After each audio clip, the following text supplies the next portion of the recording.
Hi student, मैं संतोष विश्वकर्मा और आज हम स्टार्ट करेंगे क्लास 11 की केमिस्ट्री। यूनिट फर्स्ट है और उसका हमने आज स्टार्ट करेंगे पार्ट 17C।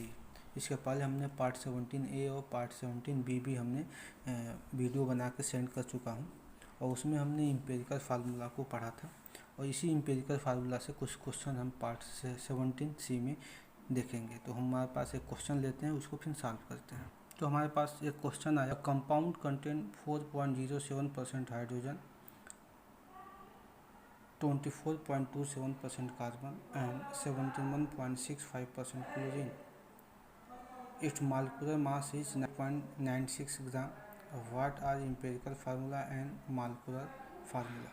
और यहाँ पे गिवन में दिया हुआ है atomic mass of hydrogen, carbon and chlorine. तो हमने इसके पहले जो पार्ट 17B जो हमने वीडियो बनाया था उसमें हमने इसको बताया था कैसे कैलकुलेट किया जाता है। बस यहाँ पे थोड़ी सी क्वेश्चन चेंज है क्योंकि यहाँ पे मॉलिक्यूलर मास दिया हुआ है, मॉलिक्यूलर मास इसका दिया हुआ है और मॉलिक्यूलर फार्मूला और एम्पिरिकल फार्मूला पूछा हुआ है। तो इसमें हमको कुछ भी चेंज नहीं करना है, हमको जैसे पहले हम लगाते थे इसको उसी मेथड से इसको भी लगाएंगे। तो सॉल्यूशन में हम सबसे पहले सॉल्यूशन देंगे। तो सबसे पहले हम लिखेंगे इसका एलिमेंट लिख देंगे। एलिमेंट में क्या क्या एलिमेंट है, सबसे पहले तो हाइड्रोजन लिया है तो हमने हाइड्रोजन लिख दिया। और दूसरे नंबर पे लिया क्या है, दूसरे नंबर पे कार्बन लिया है, हमने कार्बन लिख दिया थोड़ा गैप छोड़ के। और तीसरे नंबर पे क्लोरीन लिया है तो हमने क्लोरीन यानी कि Cl लिख दिया। ये हुआ। उसके बाद हम परसेंटेज लिखते हैं, ये आपको पता होना चाहिए। इसके बाद हम परसेंटेज लिखते हैं, हमने परसेंटेज लिखा। तो हाइड्रोजन कितनी परसेंटेज है यहाँ पे लिखा हुआ है 4.07। कार्बन की परसेंटेज है 24.27 और क्लोरीन की परसेंटेज है 71.65। इसके बाद एटॉमिक मास कैलकुलेट इसका गिवन दिया हुआ है, इसको हम पुटअप कर देंगे। तो हाइड्रोजन का एटॉमिक मास दिया है 1.008 ग्राम में है और कार्बन का है 12.01 ग्राम और क्लोरीन का है 35.453 ग्राम। इसके बाद हम रिलेटिव नंबर ऑफ एटम निकालते हैं, आपको पता होगा। इसके बाद हम निकालेंगे रिलेटिव नंबर ऑफ एटम। हम पूरा नहीं लिख लेते क्योंकि यहाँ पे जगह नहीं है, तो आप पिछला जो पार्ट 17B है वहाँ से इसको देख सकते हैं। इसका नाम है रिलेटिव नंबर ऑफ एटम। तो इसको लेंगे तो इसका मतलब क्या होता है, रिलेटिव नंबर ऑफ एटम का मतलब होता है परसेंटेज अपॉन एटॉमिक मास। ये होता है परसेंटेज अपॉन एटॉमिक मास। तो हम क्या करें, परसेंटेज क्या है 4.07 और एटॉमिक मास है 1.008। उसके बाद से यहाँ पे है परसेंटेज कार्बन का, देखें 24.27 अपॉन एटॉमिक मास 12.01 और इसका क्लोरीन का परसेंटेज अगर देखें तो दिया है 71.65 अपॉन एटॉमिक मास दिया है 35.453 ग्राम। अब क्या करेंगे, इसको डिवाइड करेंगे। तो डिवाइड कर लेते हैं, तो इसको डिवाइड करेंगे तो ये आपका आंसर आएगा 4.04। इसका आंसर आ जाएगा, हम कैलकुलेटर से इसको सॉल्व कर रहे हैं, तो इसका आंसर आ जाएगा 2.021। अगर इसको सॉल्व करते हैं तो हम चेक कर लेते हैं, इसको सॉल्व करेंगे तो ये आ जाएगा, इतना ही आ रहा है ये भी 2.021 ये आ गया। इसके बाद से हम सिंपलेस्ट रेशियो निकालते हैं। नेक्स्ट स्टेप होता है हमारा सिंपलेस्ट रेशियो में क्या करते हैं, उसमें सबसे स्मॉलेस्ट नंबर होता है उसी से सब में हम डिवाइड कर देते हैं। तो सिंपलेस्ट रेशियो में पहला दिया है 4.04 अपॉन स्मॉलेस्ट नंबर यही है 2.021।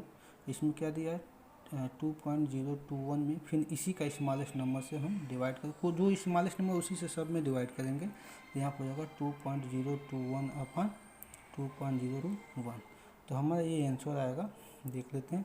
यहाँ पे आंसर आएगा 1.99 यानी कि एक्सैक्ट वैल्यू आएगी किसके 2 के, यानी कि 2 ही लिखेंगे। यहाँ पे 1 आ जाएगा और यहाँ पे 1 आ जाएगा। ये हो गया। तो हमारा इम्पेरिकल जो फार्मूला बन के आता है, इम्पेरिकल जो फार्मूला आता है, इम्पेरिकल फार्मूला जो बन के आता है, तो देखते हैं हाइड्रोजन, यहाँ पे हाइड्रोजन कितना है, देखिए हाइड्रोजन कितना है 2 है, तो हमने यहाँ पे हाइड्रोजन को 2 लगा देंगे। कार्बन कितना है 1 है, तो हम कार्बन को 1 लिखेंगे। क्लोरीन कितना है 1 है, तो हम क्लोरीन को 1 ही लिखेंगे। लेकिन अगर इसको अरेंज करें, इस फार्मूले को हम अरेंज करें, तो अरेंज करने के बाद फार्मूला मिलेगा CH2NCl, ये मिलेगा फार्मूला हमारा। इसके बाद से देखेंगे तो आपके क्वेश्चन में मालिकुलर मास भी दिया हुआ है, तो हमको मालिकुलर मास दिया है, तो मालिकुलर मास तो बाद में लिखेंगे, पहले हम इम्पेरिकल मास निकाल लेते हैं। तो mass of empirical formula, mass of empirical formula निकालेंगे। तो मास ऑफ इम्पेरिकल फार्मूला निकालेंगे तो क्या होगा कि कार्बन का मास होता है 12 प्लस 2 हाइड्रोजन है, 2 इंटू हाइड्रोजन का मास होता है 1.008, क्योंकि ऊपर दिया ही हुआ है। वो क्लोरीन का मास होता है, वो ऊपर ही दिया हुआ है 35.453 इतना। अब इसको हम क्या करेंगे, ये 12 हो जाएगा, इसको हम ऐड मल्टीप्लाई करेंगे तो 2 8 16, ये आएगा प्लस 35.453, यानी कि इसका आंसर आ जाएगा। हम इसको कैलकुलेट कर लेते हैं, इसका आंसर आएगा 49.48 ग्राम। इसके बाद से ये आ गया, ये मास ऑफ इम्पेरिकल फार्मूला, यानी कि हम इसको इम्पेरिकल मास भी बोल सकते हैं, इसको हम साइड में लिख सकते हैं इम्पेरिकल मास, या आप लिख सकते हो mass of empirical formula. Given में दिया हुआ है मालिकुलर मास दिया है, तो मालिक्यूलर मास गिवन में है, कितना दिया है 98.96 ग्राम। अगर आपको याद हो तो हमने एम्पेरिकल और मालिकुलर फार्मूला में रिलेशन निकाला था। जो यन होता है, यन का मतलब होता है, ये होता है जो यन होता है, ये होता है मालिकुलर, ये होता है n equal to molecular mass upon empirical mass. आप अगर ये आपको समझना है तो आप 17A का जो पार्ट 17A है, उसको आप देख लेंगे वीडियो, ये वहाँ पे लिखा हुआ है, वहाँ पे आपको ये समझ में आ जाएगा। तो ये n की वैल्यू होती है मालिकुलर मास अपान इम्पेरिकल मास। तो मालिकुलर मास आपका दिया हुआ है 98.96, और इम्पेरिकल मास अभी आपने कैलकुलेट किया है, ये हो गया 49.48 इक्वल टू, ये आपका आंसर आ जाएगा। हम इसका आंसर डाल लेते हैं कैलकुलेटर से, इसका आंसर आ जाएगा 2 आ जाएगा। तो अब पूछा क्या है, फार्मूला में यहाँ पर दिया है कैलकुलेट इट्स इम्पेरिकल फार्मूला। तो हमारा इम्पेरिकल फार्मूला क्या हो जाएगा, देख लेते हैं। इम्पेरिकल फार्मूला हो जाएगा, फार्मूला हमारा ऊपर वाला ही वही होगा, यानी कि जो अभी निकाला है CH2Cl, और यन की वैल्यू निकल गई, तो हम क्या करेंगे टोटल का यन कर देंगे, यानी कि वो मालिकुलर फार्मूला निकल जाएगा। तो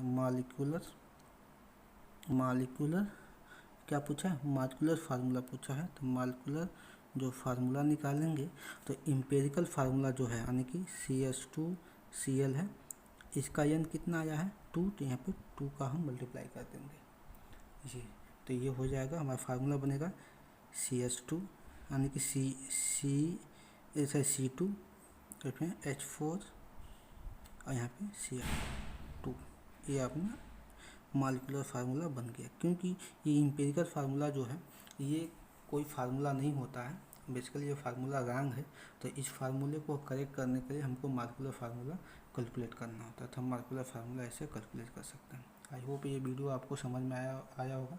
thanks for watching my this video.